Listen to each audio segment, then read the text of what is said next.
So welcome. And we all know making games is really, really hard. And to celebrate your hard work, let's take a look at some of the games we've seen just in the last year from the huge number of great Unity developers.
And what a success you've had.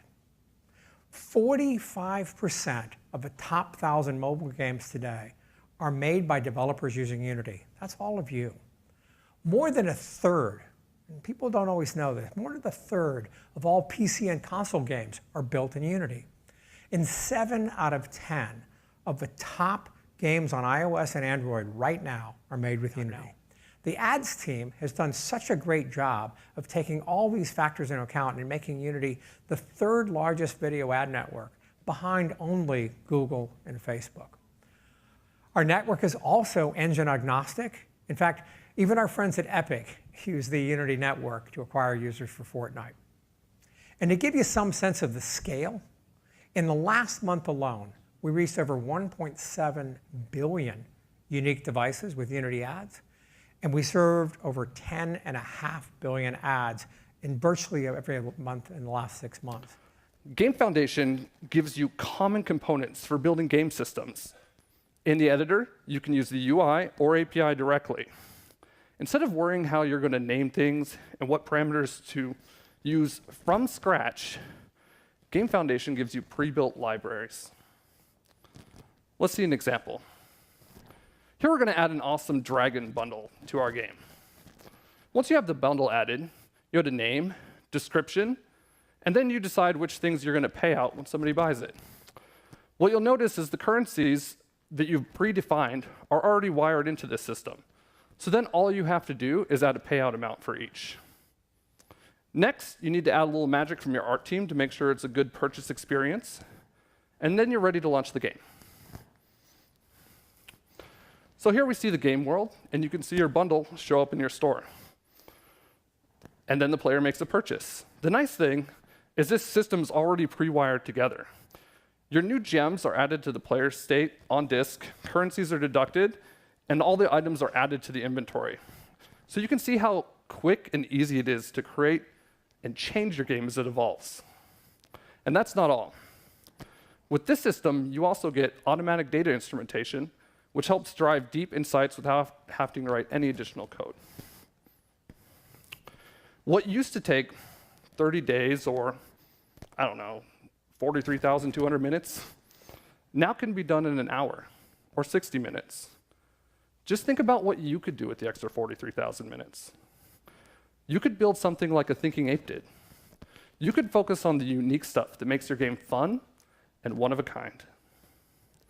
Game Foundation will be available as a Unity package in Q2. Thank you. Last year, we introduced great new graphics functionality into preview. This year, you're going to see a lot of amazing tech being moved into being production ready. Let's take a look at 2 of the most exciting features coming out of preview in 2019.1. Lightweight and shader graph. Shader graph is a simple yet powerful node-based system that allows artists to author shaders visually without having to write any code. You can drag and drop nodes in real time and see the results immediately, which speeds up experimentation and iteration. The instant feedback makes debugging and tuning simple. artists are empowered to create more freely and intuitively. And one of the game-changing features that's coming in 2019.1 are nested subgraphs. So a subgraph is a visual solution for making a custom node that you define directly in shader graph. Now that subgraphs are nestable, that makes them a versatile solution for defining a custom content library for your project or studio. This gives your technical artists the ability to have non-destructive control over your entire shader pipeline, empowering your artists to work freely and safely. Lightweight Render Pipeline has been designed from the ground up to offer the most scalable solution for Unity graphics. It's available as a C# package, making the rendering code completely customizable to get the results you need to make a beautiful looking game. It's lean and optimized, so that allows for peak performance on a variety of platforms. And we now have a custom renderer system which replaces callbacks and command buffer injection, but with the ease of being set up entirely through editor UI. No code required, that you can always dig in. It's amazing to have this level of control. Best of all, these are both available now and production ready with 2019.1. So let's take a look at these features in action. When Unity approached us with the challenge to create a mobile demo, we jumped at the chance because of this. But we had a lot to do. We had to change engines, change platforms, and we even switched our perspective from first person to third person. And we had to do it in a very short amount of time. Luckily, using Unity's lightweight render pipeline and their powerful tools, we were able to create a demo that our team is very proud of, and I'm going to show you a slice of today.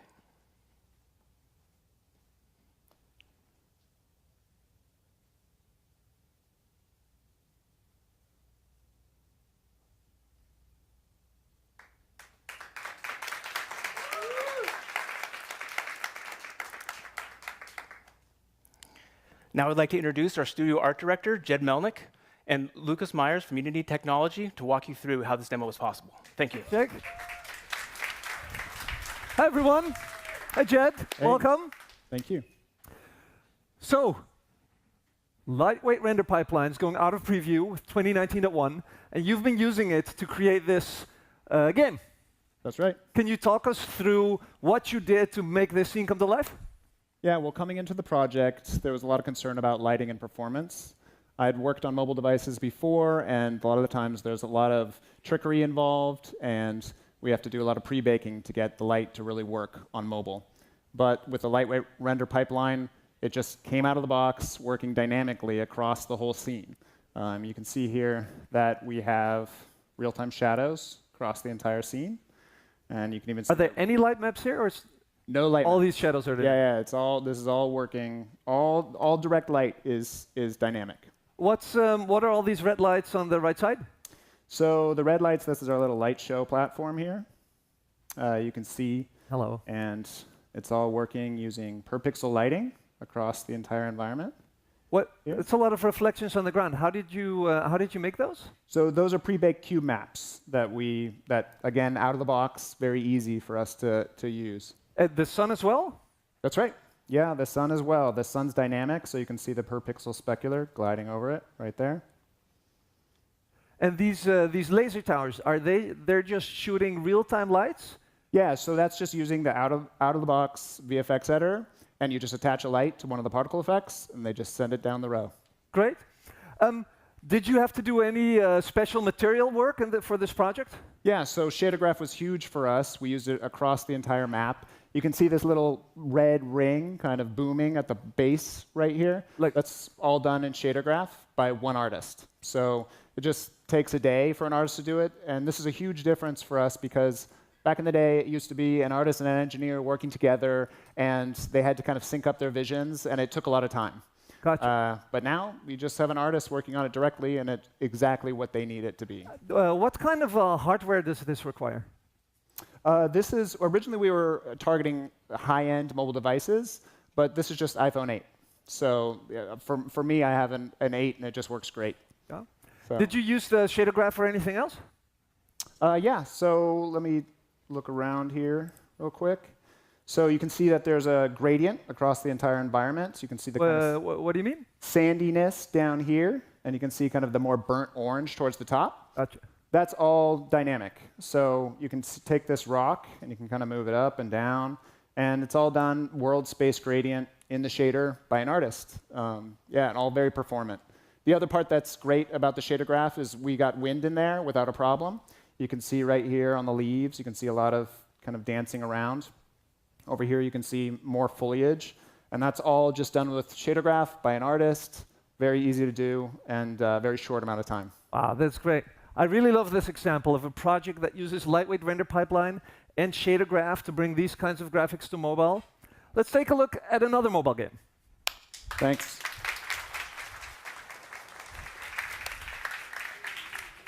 Hey, Franz. Hey, Lucas. Look at that. All these Disney characters in my favorite tool. I think that's so cool. I'm so happy we have this game here on stage. You were the visual effects editor. Correct. Or designer. What is it? Designer, I The guess. artist, yeah. On this project. Can you take us through some of the tricks you used to make this game come together? Sure. So let's dive into Ariel's water effects over there.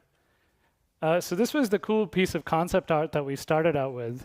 And with this as our target, I was inspired by a few techniques that I'd read about. And shader graph was pretty instrumental in bringing this into the game. It looks like a render. Yeah. So let's actually look at a water material. So up here on the left, you can see I have a few parameters that I can mess around with, colors to change, but these two textures do a lot of the heavy lifting.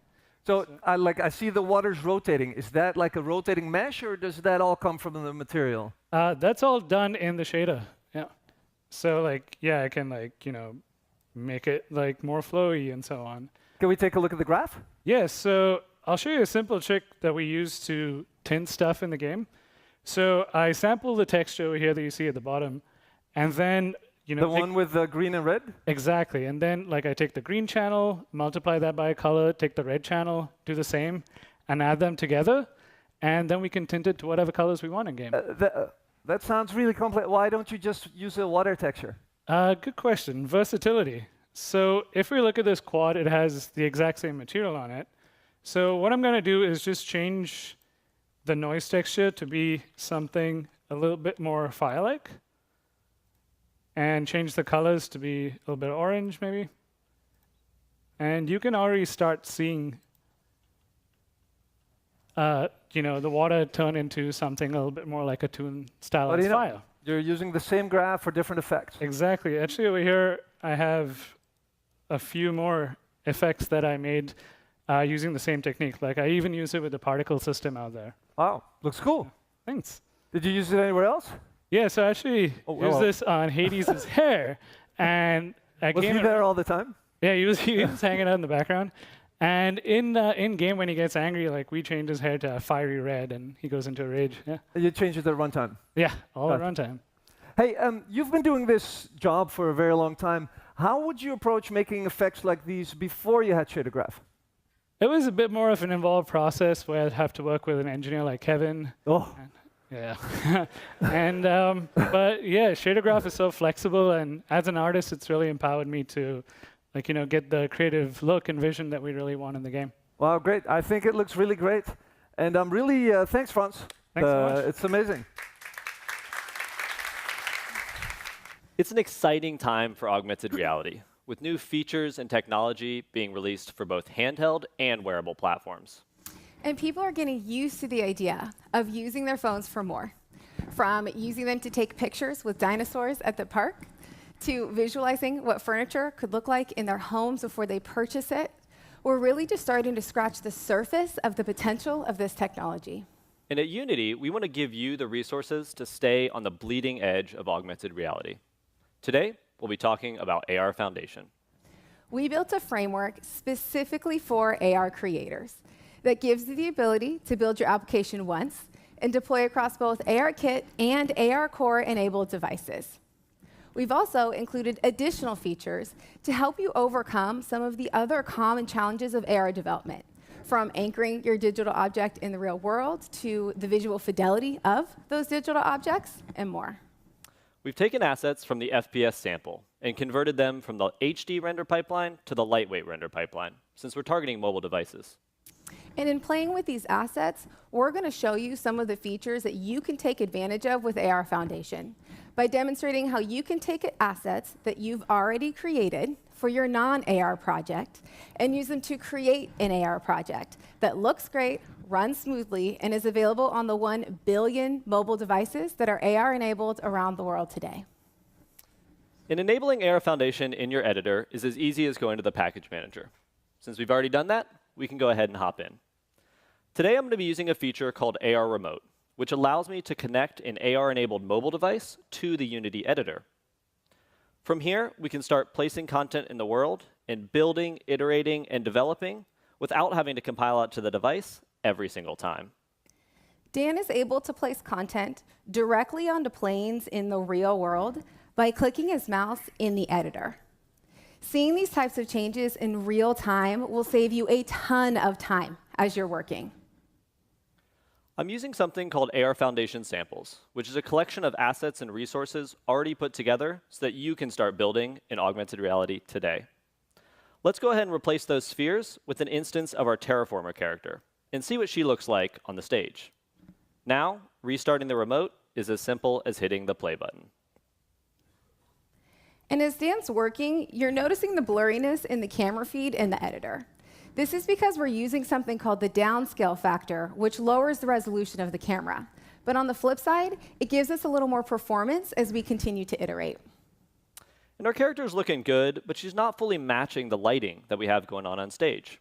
To solve this, we can use light estimation, which is a fundamental technology of ARKit and ARCore, but they both do it a little bit differently. Because we're using AR Foundation, we can simply enable this once and have it work across both platforms. Let's go ahead and look at what she looks like now. You can see now she's a little bit brighter because of the stage lights, and if they dim, then she gets a little bit darker too. And I want to make sure that you don't miss that Dan has been working directly in the Unity editor, because AR is just another build platform for Unity. And all of the workflows and the features and the new tech that we're building, from the lightweight render pipeline to the entity component system, all work for mobile AR. And you can see how seamless of a process it was to take assets you've created in Unity and bring them into augmented reality. And we spiced up this demo a little bit more than just placing a character in the scene. So Brittany, why don't you go ahead and grab the iPad and show them what we made. Absolutely. So we created a custom sequence using Timeline that allowed us to add in a couple of these extra cool moments that Dan just referenced. And one thing I want to highlight is that Brittany is now using an ARKit-enabled iOS device. Before, we were developing on an ARCore-enabled Android device. Switching between ARKit and ARCore is as easy as switching build targets in Unity. AR Foundation does all the heavy lifting. Huh, what do we got going on upstage? You know, I just thought it would be a nice touch if we added a couple plants from our Terraformer's home planet before we welcomed her on, just to make her feel a little bit more welcome. So now, let's welcome her on. Whoa. She's a little bit taller than I expected. Do you want to see something cool? Sure. Whoa, where'd she go? Oh, she's still here.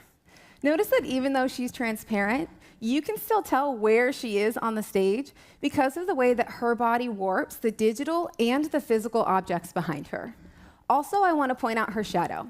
When she's transparent, she doesn't have one. But if we bring her back, notice that not only does she have a shadow, but it's a shadow of her actual body. It's not just a blob.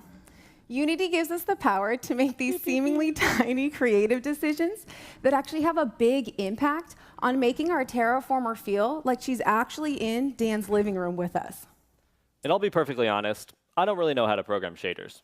This effect was all created using the visual node editor available in ShaderGraph. Since we're using lightweight render pipeline and AR Foundation, we're able to easily pull in the camera feed into a node to create many cool visual effects like this and more. And whoa, those are the spaceships from Megacity rendering in AR? How many of them do you even have? 3,000, 4,000, 5,000, 6,000, 7,000. Okay, Brittany, I think we get the idea. The idea I really want to land here is that the reason why we're able to get so many spaceships working in AR is because we're taking advantage of the data-oriented tech stack, which also allows us to really take advantage of the hardware that we're using. That's pretty impressive. Over 7,000 unique entities, all rendering in AR at a solid 60 frames a second. I think you can tell that with the power of Unity and AR Foundation, you can build some really cool stuff. Some really cool stuff.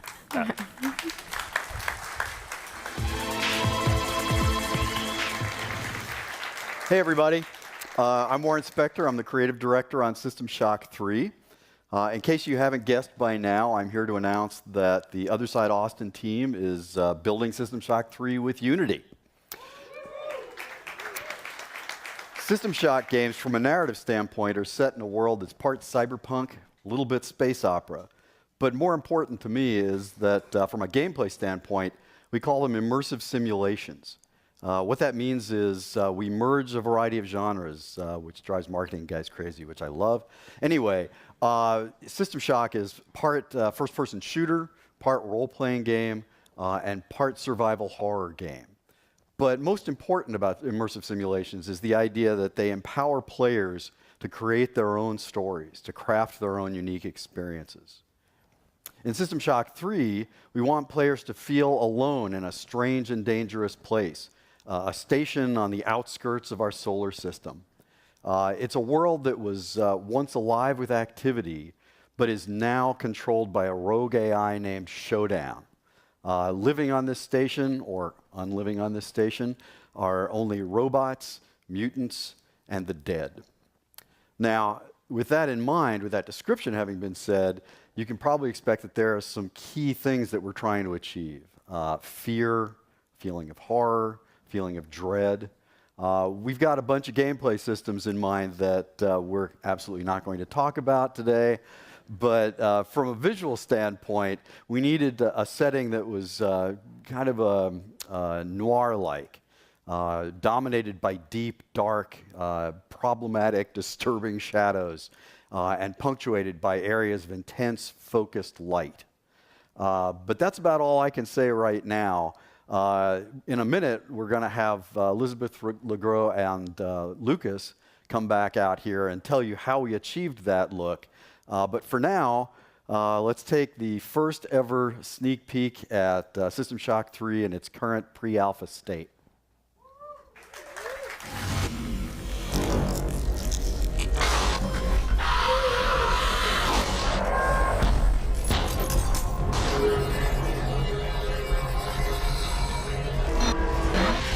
There is nowhere to hide. I see everything you do.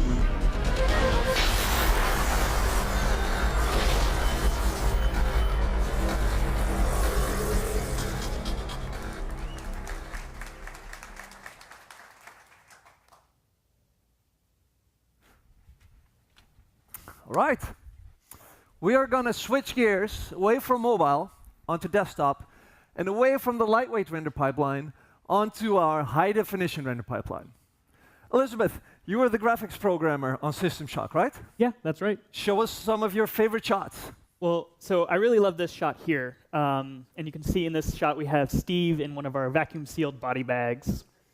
Pretty gnarly scene. But one thing that this really highlights is HDRP's unified lighting model. What that essentially means is we don't have to fake all these kind of special edge cases for light. So for instance, on this body bag here, you'll see we're getting this awesome specular reaction. And if I take this light here and I actually move it down, you'll see we're even getting the subsurface through that vacuum bag along the arm. Is that like a custom shader you had to do? No, so that's the built-in HDRP materials HD lit shader. Can we mess around with that a little bit? Yeah, so I can remove the base map here. Oh, I can make this a little bit more red. I can turn down the alpha. All of it's just working dynamically. I love that shot. I love that shot. What else you got? So because we're using HDRP and the unified lighting model, we also get volumetric lights, which are super cool and kind of... Is that the same Steve? Yes, that is the same Steve. Having a bad day, oh.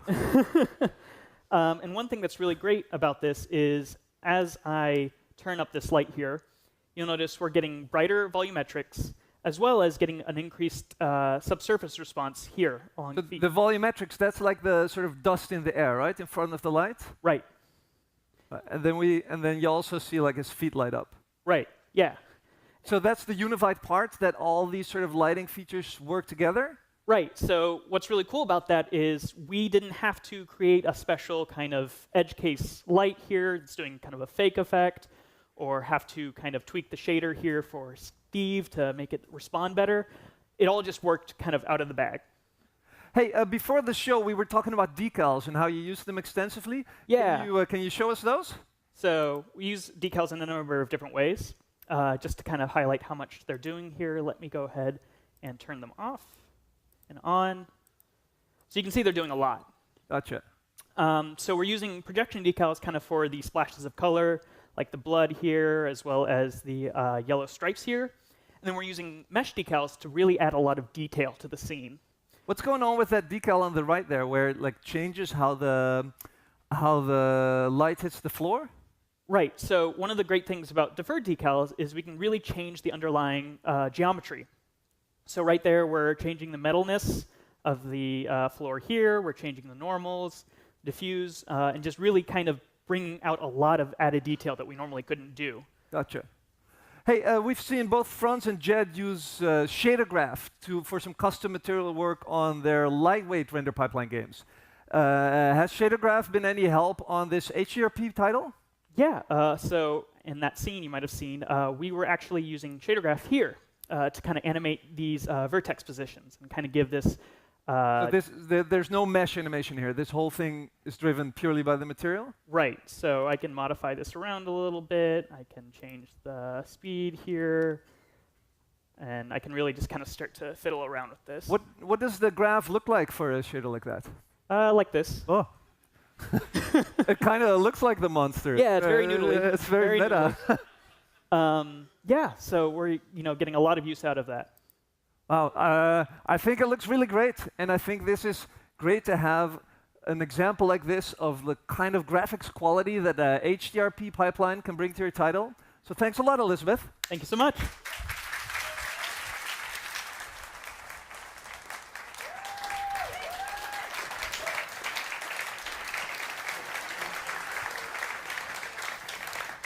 Thank you.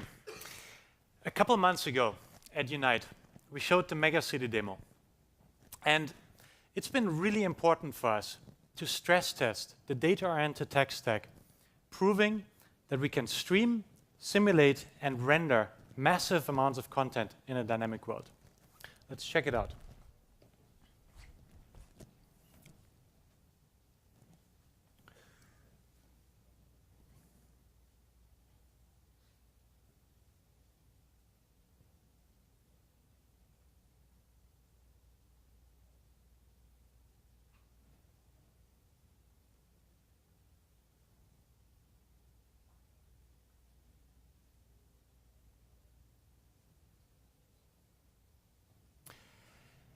So today, we're releasing the Mega City project. Let's see what is included. I'm going to go to an editor demo. So I'm just going to open up the Mega City scene here so we can check it out. And in this scene, we have 4.5 million renderers. And they're all getting loaded in the background in the editor. And that's, of course, important because we love great runtime performance. But it's equally important that workflows are efficient when you're working particularly in such big scenes. Check out all of this detail here that we have just hanging around everywhere in the Mega City. And all of these buildings, every single one, is made of around 200,000 separate entities. You can really see how crazy that looks when just flying up these buildings, because that detail is just not on the level of the camera, it's just everywhere. Now, when I click on that building, I can select it, and I can just click on Edit here. When I do that, I can use the subscene feature to get back to a very familiar object representation. Here we have our game objects. I can move them around. I have my transform component, my lot groups, my mono behavior. I can move them around and change whatever I like. And I can do that in the context of the whole world. And then I can select some of these shacks. And the megacity, the building block of it, is really these nested prefabs. You can see here this prefab of these shacks. It is made out of further smaller pieces and different variants put together. And that was really important for us to actually be able to build this kind of scene with this massive amount of content, because we had 2 artists working on it for just a couple of weeks.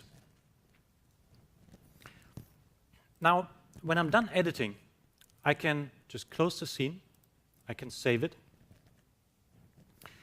And what you see then is we are saving the scene to disk, the game objects, but we're also saving the entity optimized representation. And we can actually load and unload the different parts, these different sections. So here you can see the low resolution detail with just a couple of renderers just representing the shell of the building.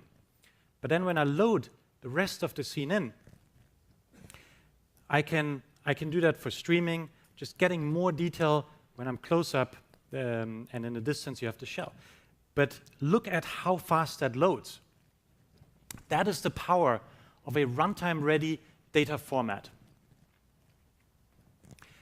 Now, everything that you have just seen, including the content, the game code, and the tools, is available today.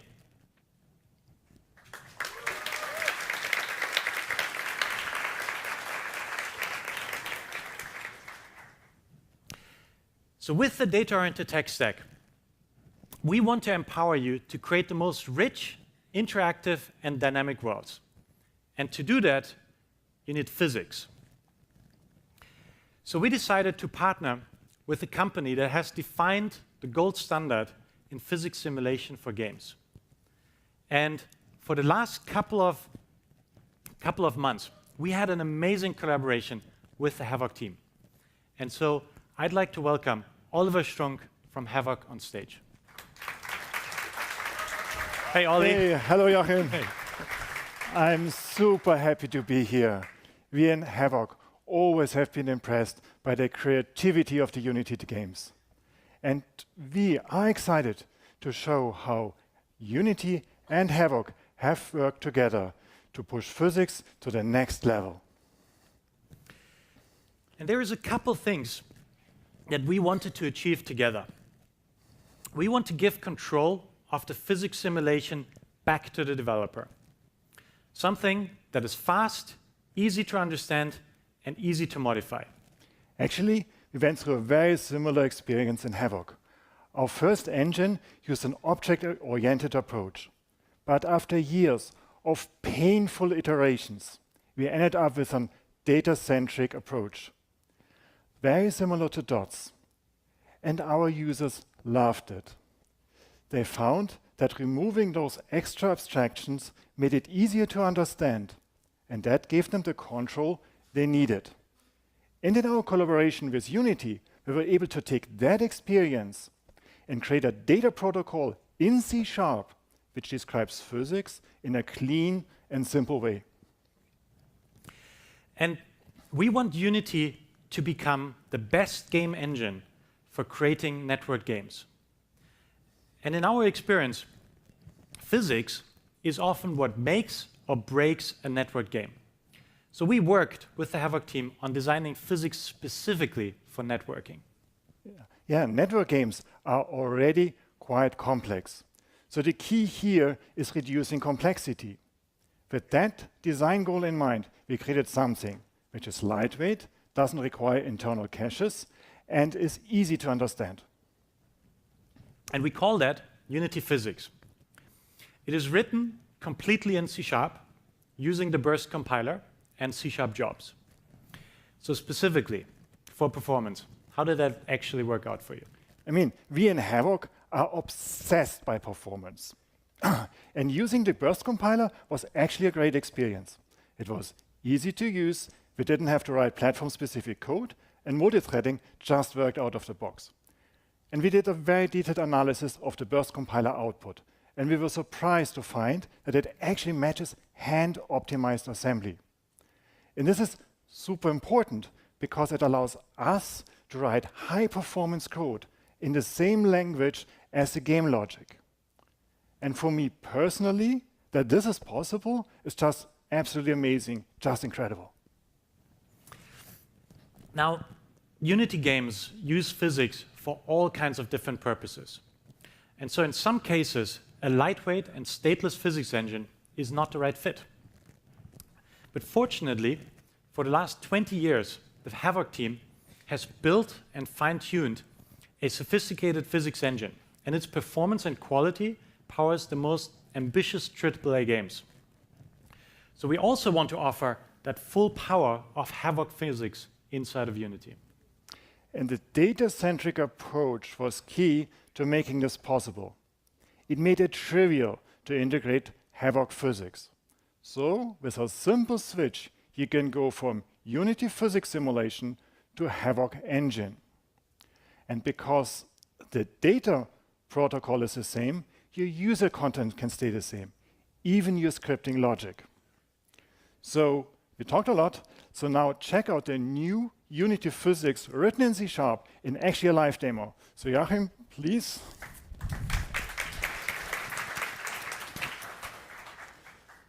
So what every physics engine needs is collision primitives. So we started with spheres, boxes, and capsules. Capsules are needed for ragdolls. But from the very start, we also wanted to include convex meshes. Convex meshes are important because it allows the artist to take a graphical mesh and just throw it into the physics engine without authoring specialized physics proxies. And every physics engine also needs physics materials. So we have this kind of iron object which has a very low friction. So you see Joachim kind of slides that heavy iron object over the floor like it would be ice. Another physics material property is bounciness. So we created those tires and they happily bounce around in a scene. So Joachim, stop having fun, you have to move to the next scene. All right. Okay, so the next section here, we have this hoverboard. And this hoverboard is really driven by a bunch of game code. And you can see, when I pick it up here, underneath it, there's a bunch of queries. There's these raycasts. And they are what makes that hoverboard actually hover above the ground. And so it's super important in a physics engine to have really efficient queries and shapecasts and so on. And the Havoc team spent a lot of time optimizing that code to be really, really fast. And then another set of features in a physics engine we call constraints. Constraints are holding two rigid bodies together. In this case, we created a row bridge out of hinge constraint. So you see it actually behaves quite naturally. And those constraints are used for a number of reasons. You can build platforms, you can build machines, they actually use it for ragdolls, or even simple vehicles. So the next feature is also interesting. We call it trigger volumes. The shiny cylinder is actually a rigid body, but instead of colliding, it changes the material property of the object, in this case, the gravity. So we have this kind of slider which allows us to control the gravity from positive to be negative. And because we're throwing as robots up and down, they're getting dirty. So if they get dirty, we need to wash them. So we have this kind of nice little washing machine. Actually what it is, we call it robot testing facility because we can stress test our physics engine. So you see all kind of features here coming together. We have constraint system, we have spheres, we have balls, different materials, even a rotating mesh. And that allows us to see the stuff scalable or the behavior.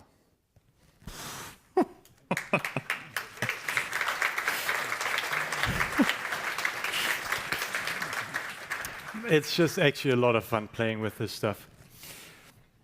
So it's really amazing seeing all of this come together.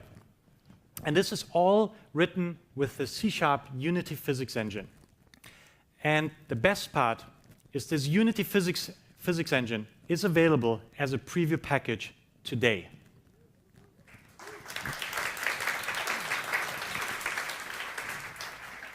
And Havok Physics will be available later in the summer.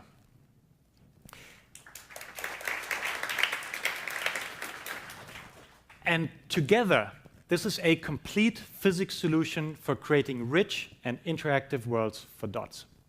Thank you. In the past few years at Unity, we've focused a lot of investment in graphics, resulting in an exponential leap forward in rendering quality. And we're just starting to build momentum. We're future-proofing our technology through a combination of partners, talent, and innovation.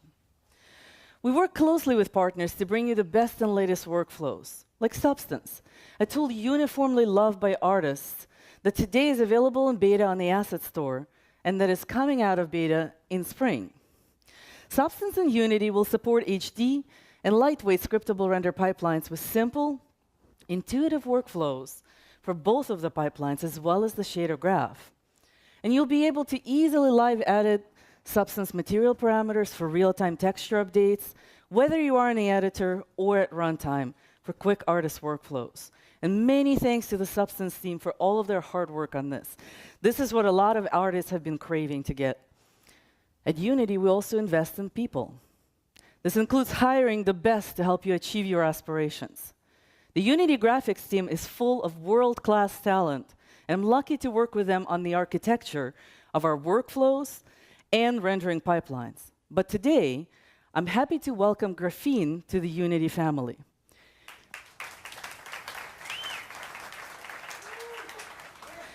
Graphene pioneers of virtual texturing and efficient texture streaming.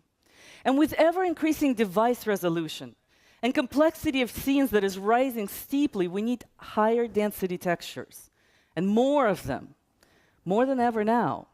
And Graphene will help us boost our architecture and provide best-in-class artist workflows for comprehensive virtual texture streaming. Welcome, Graphene.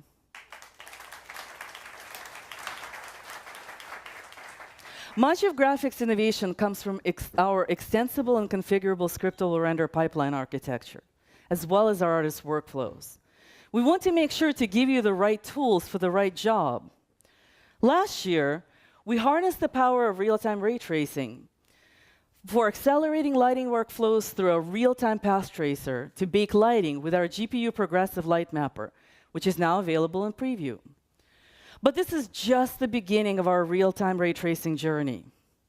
We needed to make amazing, offline quality professional graphics accessible to all of our users in real-time frame rates so that they could take full advantage of the ray tracing technology. And with real-time ray tracing, interactive graphics reaches new levels of realism, which allows for truly dynamic global rendering effects, possible at realistic game-level fast frame rates. Let's take a look at what our real-time ray tracing technology can accomplish.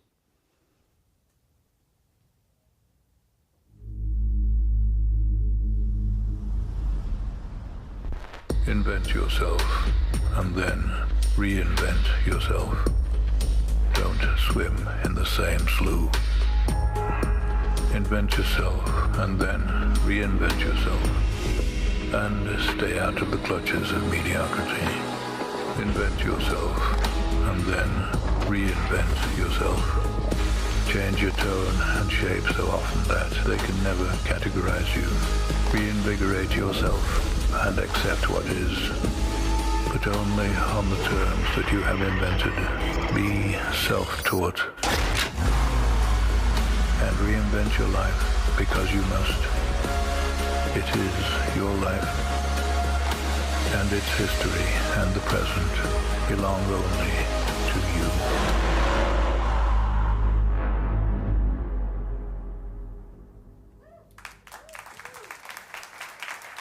I'd say this looks pretty sweet. This was a huge accomplishment done in partnership with NVIDIA, BMW, Light and shadows and many groups at Unity. Truly, this was an effort where we were in it together. Montreal, Copenhagen, Paris, Detroit, Seattle, and San Francisco. But what did you just see? A beautiful car? Yep. There are 22 sequences in this video in total. Half of them are filmed on location with a real-world car, and half of them are a CG vehicle. What's the big deal? Car commercials these days, pretty much everybody renders stuff in CG. Yes, but they take a couple of hours per frame to do that. This CG car in the video is rendered in Unity in 4K at interactive frame rates using the power of real-time ray tracing in HDRP on NVIDIA RTX GPU. And in several of the shots, the CG car is seamlessly transitioned to the live film car. Do you know which one is real? It's pretty hard to tell, and that's exactly the point. I'll tell you a funny story. So we were working on a demo, and we were providing feedback on the shots to keep improving. I put together a set of notes on a particular shot, and Danny, one of the artists on the team who was working on the demo, very gently pointed out that that specific shot was in fact film. Well, there's not much we're going to change about that. In many of the shots, the CG objects are flawlessly integrated in the complex real-world scenes with objects, people, lighting, environment. Now, we want to take a deeper look under the hood at what's happening in this VFX sequence. And to do that, I'm going to invite Natalie Burke, lead technical artist, to help me. Hey, everyone. In the high-definition render pipeline, we are already performing physically accurate computations for lighting and shadowing. But in the rasterization world, we operate on small, local parts of the scene. These are clever approximations, the screen space approaches, that run fast on console hardware. But a trained eye can easily spot when the techniques break down, when they don't match reality. And if you don't see the object in the frame, you won't see the results of that object, the reflections, on the screen. Yeah, where are the wheels? SSR. To get good-looking results with rasterization technique, you often have to do very complicated shot-specific setup. And making these work reliably across camera changes, dynamic worlds, is really hard. With ray tracing, however, it operates on the whole scene. We do lighting and shadowing globally for far more accurate rendering. Do you see the wheel reflections now, Nat? Yeah, I do. And you can see when I toggle this button on and off that the reflections are much more clear when we're using ray tracing. And that's precisely the point. Of course, this means you might need to consider it in your game or in your production, but now everything is present. The content is easy to set up. It just works. And it's far more robust for camera changes or any other dynamic elements. You truly get accurate global reflections or full scene lighting bounds. And it doesn't matter if something is or is not visible in the frame, you still get to see its impact, its reflections, shadows, whatever it is. And we give you ability with our solution to render primary rays, either with rasterization for best performance or ray tracing for highest quality, like with a full path tracer. And with that, you can get proper refractions for multi-layer transparent materials. You can kind of see some of this here. Or dynamic shadows that are globally accounting for the whole environment. Or really robust occlusion. We're now in a global space where it's all there. And you also get the full gamut of HD materials to play with. Opaque, transparent, alpha-tested, double-sided, with full shader graph support, so the artists are free to create more. And of course, dynamic real-time global illumination is a key part of delivering a fully ray tracing ready solution. Let's look at the lighting.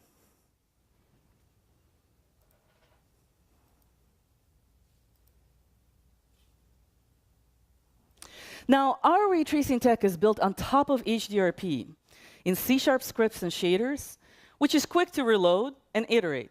In fact, it took us about a day to build our global ambient occlusion solution. It was that easy. We provide a wide variety of ray trace effects for you to play with. But if you wanted to create your own, with a hybrid HDRP, you get the full access to all of the runtime resources, And you can choose between rasterization or ray tracing at any time, object, camera, material, as you wish. You are in a driver's seat. Nice. You get gray shadows from all of the objects in the scene, from these huge textured area lights, like the screen that you see here. This is something that is tremendously difficult to do with rasterization, despite all the research that's happening in this domain. Oh, and this is running at game rates on a single consumer NVIDIA GPU, pushing ray tracing at about 30 million polygon scene, with all of these huge textured lights and GI and occlusion and shadows and textures and so forth on a mobile form factor. As you can see, real-time ray tracing is pretty damn exciting, but it needs to be done right. And what I mean by that is this. High-fidelity content is really the biggest bottleneck for graphics today. Creating it is hard. It's time-consuming. With our ray tracing solution, we want to empower artists to create content once and use it both for raster and ray tracing for a truly scalable solution. And this is actually easy using the shader graph technology because ray tracing becomes an LOD. And when we're on a rasterization, we use the regular shader, and on ray tracing, we use that. Best quality at best performance, automatically. And because our solution is built on a hybrid rendering pipeline, this doesn't require any edge cases to special case. It's easy. Best of all, we're delivering production-focused ray tracing with a full preview coming in HDRP in fall 2019. This will include an early preview of a full-frame path tracer. Even better, you can start playing with our experimental HDRP build on GitHub on April 4th. Experiment away.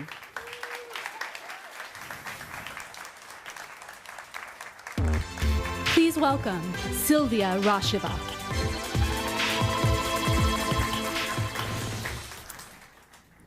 You've known the work of Unity's demo team for several years.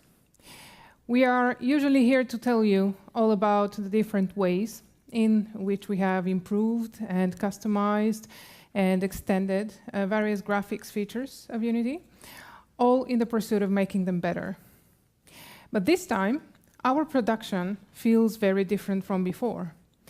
It now feels that Unity is already giving us a solid foundation that we can comfortably rely on, and that made us confident enough to take upon some new challenges and some more unconventional subject matter. We have had our graphics programmers unleash their imagination and work on creating essential elements of our storytelling. It feels more and more like we can afford to experiment and to try new things. With Unity's high-definition render pipeline and the new generation of post effects, we now have a fully featured production-ready working environment. And we don't have to worry about visual quality because it just comes out of the box. Artists don't even need to have a deep understanding of what exactly is happening under the hood. But there's a lot going on that contributes to the visuals being what they are. And Natasha will be back to break it down for you afterwards. But for now, let me give you a glimpse into the new story that we're working on. This build was just made an hour ago, and I hope it works. Bear with me, because it will play in real time. Thank you. This is the place. Doesn't look like much.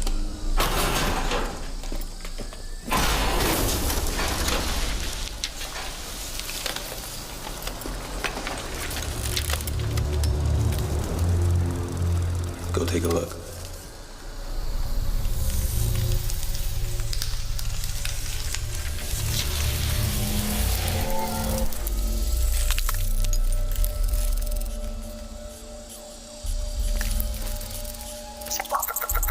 Yeah, got it.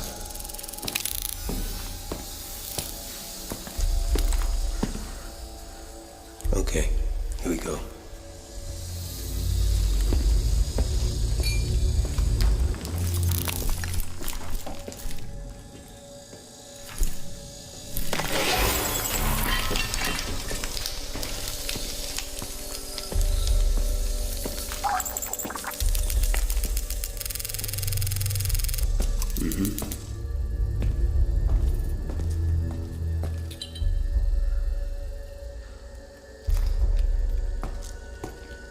So who exactly is this guy?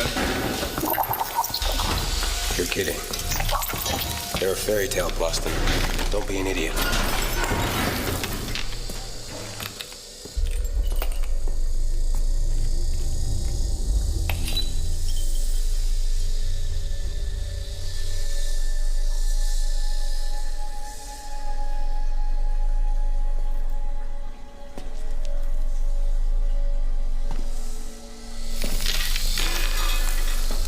I see it.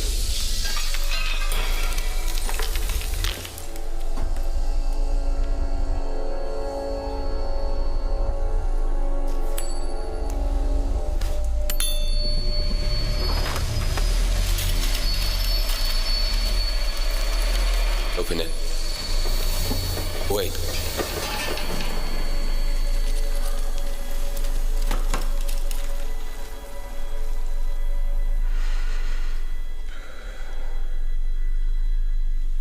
Do it.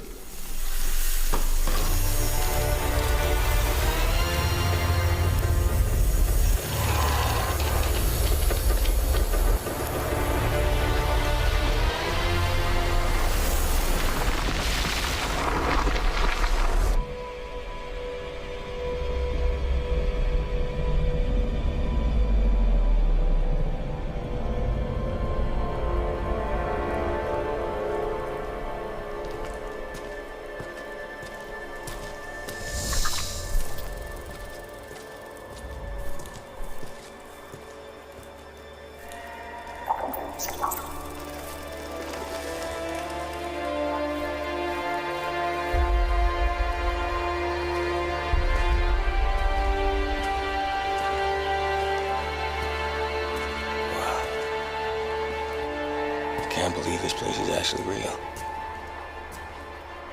This makes no sense to me, Boston. But you might happen to be right.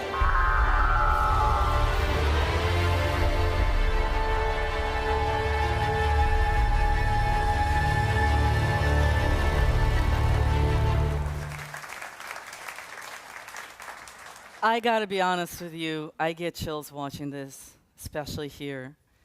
Now, Sylvia just said this was hot off the presses. She wasn't lying. So we're gonna try something a little nuts. I'll tell you, I'm a little antsy about it.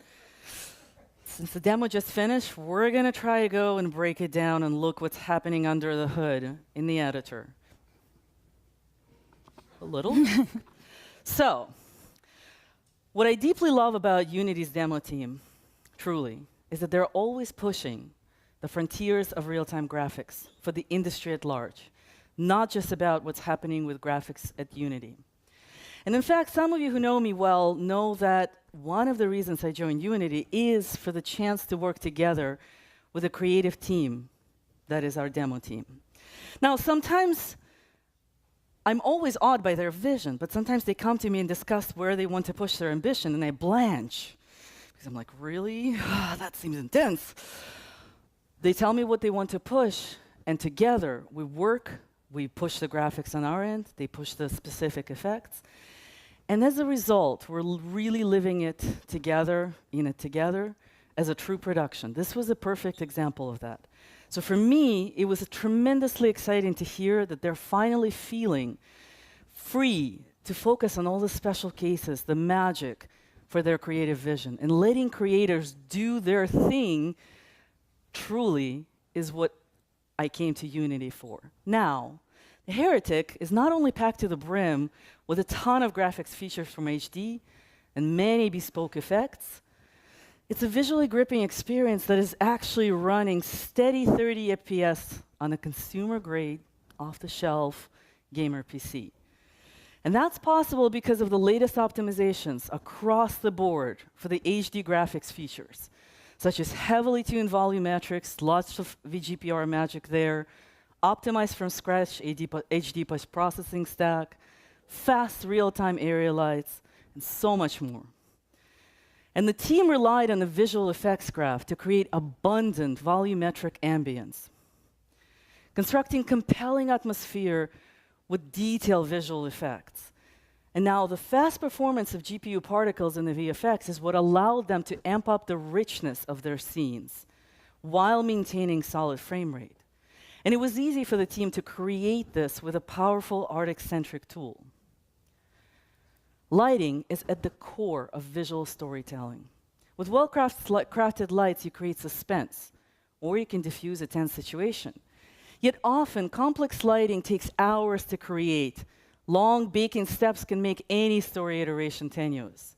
With HDRP, performant, rich, and high-quality lighting types, for the first time, the demo team was able to express their creative vision for this particular experience for a complex, cinematic quality world entirely with real-time lights. Now, light layers enabled a lot of custom setup for key parts of the scene. For example, like lighting the main character or putting particles in separate layers, enabling cinematic control for the creators. And this is actually how live action films are made. HD lights in particular are physically based with real-world units. What this means is it allows artists to use their experience from real world to guide the lighting setup. You know the light bulbs, you know the sun, and you don't have to translate your exposure units into arcane units. It just works. With highly detailed context shadows, we're able to pick up a lot of micro details of complex surfaces. That's what allows us to actually have the eyelashes cast proper shadows on the face in a performant manner. That's something that's really hard otherwise.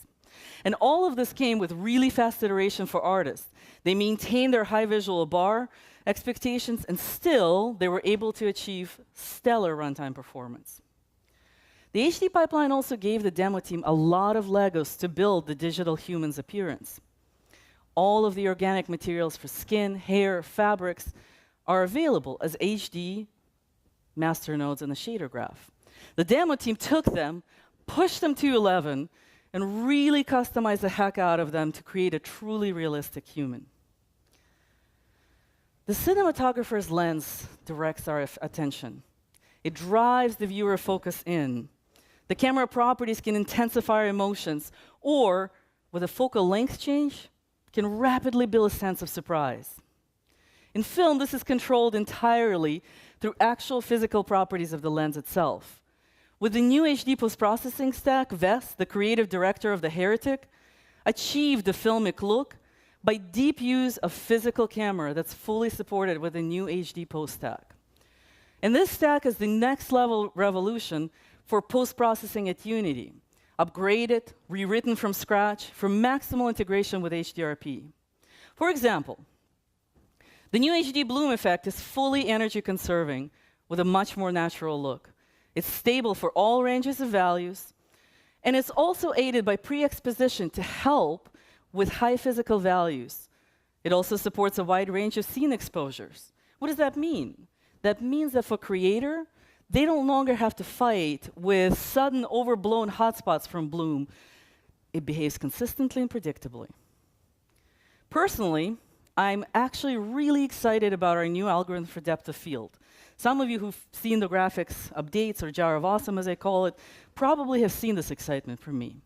This algorithm uses resolution-independent, scalable parametric bokeh shape with proper aperture control. It accurately supports anamorphism. It also recreates the cat eye effect of the camera, which occurs when the light enters camera at an angle. Now, these physical imperfections, they bring completely new level of naturalness to the resulting frame. And for me, that actually truly makes the frame feel cinematic. But that's not all, of course. The HD post stack includes a completely new motion blur, far better quality, faster performance, wider and more precise blurs, and also no halo artifacts. There is a new film grain for HD that makes you really feel like a perfect cinematic grain quality. And there's a really good reason for it, because we relied on a high-resolution reference grain. But artists can scan in the grains and make it their own. Now, there's one more component to HD post-processing stack that I personally find very handy. It's the Panini projection, which is a mathematical rule for constructing perspective for very wide fields of view. It's not named after a sandwich. It is, in fact, named in honor of Giampaolo Panini, an 18th century Roman painter and a professor of perspective.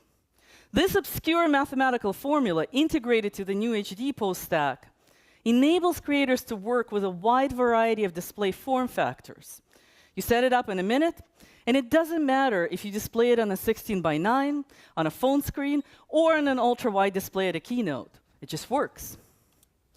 And I want to thank again to the amazing demo team for introducing us to this beautiful world of the heretic. And I also want to thank Natalie.